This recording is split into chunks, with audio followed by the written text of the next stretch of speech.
Setelah menerima surat edaran dari Gubernur, Museum Subkos Garuda Sriwijaya Kota Lubuk Linggau kembali dibuka untuk umum.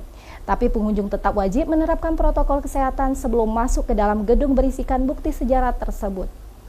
Museum Subkos Garuda Sriwijaya Kota Lubuk Linggau kemarin pagi mulai kembali dibuka untuk umum.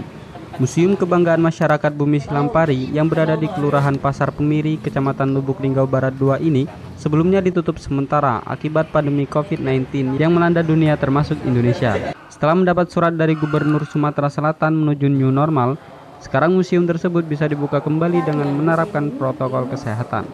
Kepala Unit Museum Subkos Garuda Sriwijaya, Eva Kusmawati menuturkan setelah mendapatkan surat Gubernur Sumatera Selatan dan museum ini berada di bawah naungan Dinas Kebudayaan dan Dinas Pariwisata Sumsel, maka hari ini Museum Subkos Garuda mulai bisa dibuka kembali. Tentunya lanjut Eva Kusmawati dengan menerapkan protokol kesehatan. Dari Gubernur Sumatera Selatan berhubung ini di bawah naungan Dinas Pariwisata, Dinas Kebudayaan dan Pariwisata Provinsi Sumatera Selatan.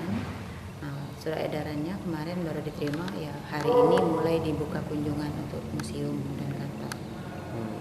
Persiapan yang kita lakukan sebelum buka? Sudah kami siapkan ini ya, sesuai protokol kesehatan. Kami menyiapkan untuk cuci tangan bagi pengunjung. Kemudian sambung Eva Kusmawati, setelah dibukanya museum ini, pihaknya akan mengembangkan museum yang standarisasi bisa seperti Museum Bala Putra Dewa yang ada di Palembang, sehingga dapat memberikan motivasi untuk anak-anak sekolah belajar sejarah. Laporan tim Silampari TV.